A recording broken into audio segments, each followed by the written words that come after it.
एक ट्राइंगल की 3 साइड है, 8, 70 और x, यानी कि 2 साइड आपको पता है, यानी कि एक भुजा अगर 8 है तो ये कितनी है 17, तीसरी भुजा आपको x नहीं पता है, ठीक है ना। पूछा x की क्या ऐसी वैल्यू लें जिससे कि ट्राइंगल का एरिया क्या हो, मैक्सिमम हो।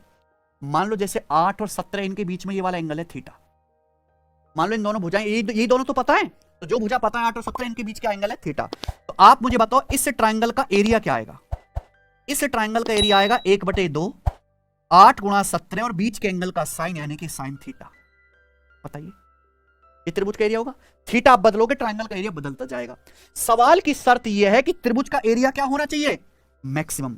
अब आप मुझे खुद बताओ कि त्रिभुज का एरिया मैक्सिमम कब आएगा, इस त्रिभुज का मैक्सिमम एरिया कब आएगा। भाई ये 1/2 8 और 17 ये तो कांस्टेंट है, मैक्सिमम एरिया तब आएगा जब साइन थीटा की वैल्यू मैक्सिमम ली जाए। साइन थीटा का मान अधिकतम होगा तो त्रिभुज का एरिया भी अधिकतम आएगा। और आपको पता है बेटा त्रिकोणमिति में कि साइन थीटा की अधिकतम वैल्यू होती है +1, है कि नहीं। साइन थीटा का मान 1 से बड़ा नहीं हो सकता। और कब, जब थीटा 90 डिग्री होता है, क्योंकि साइन 90 डिग्री की वैल्यू है कि नहीं।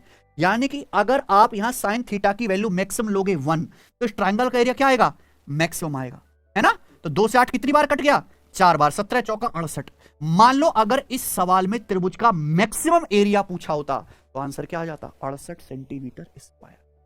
समझ में है ना। यानी कि अगर किसी त्रिभुज की 2 भुजाएं 8 और 17 हैं, तीसरी चाहे कुछ भी हो, उसका एरिया कभी भी 68 से ज्यादा नहीं हो सकता, 68 से कम ही रहेगा।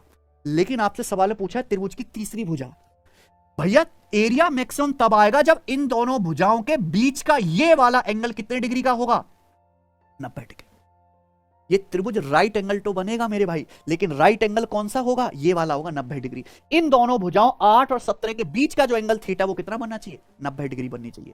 तो उस केस में त्रिभुज की जो तीसरी भुजा आएगी मेरे दोस्तों क्या आएगी, पाइथागोरस थ्योरम से, ये 8 है 17, तो 90 डिग्री के सामने √8 का वर्ग प्लस 17 का वर्ग, यानी कि 64 प्लस 289।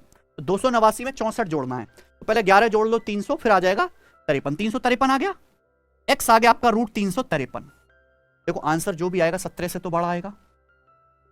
23 का वर्ग 529 होता है, तो इसका √23 के करीब नहीं आएगा मेरे भाई। 18 का वर्ग होता है 324, 19 का वर्ग होता है 361, तो 18 और 19 के बीच में आंसर आएगा। एक ही आंसर है, कौन सा, कैसा सवाल है कि नहीं। गजब क्वेश्चन है। अगर मजा आ गया तो वीडियो को लाइक करना, और बिल्कुल ऐसा ही सेम सवाल मैं आपके लिए एक होमवर्क दे रहा हूं, कृपया करके इस सवाल का आंसर मुझे कमेंट में करके बताएं।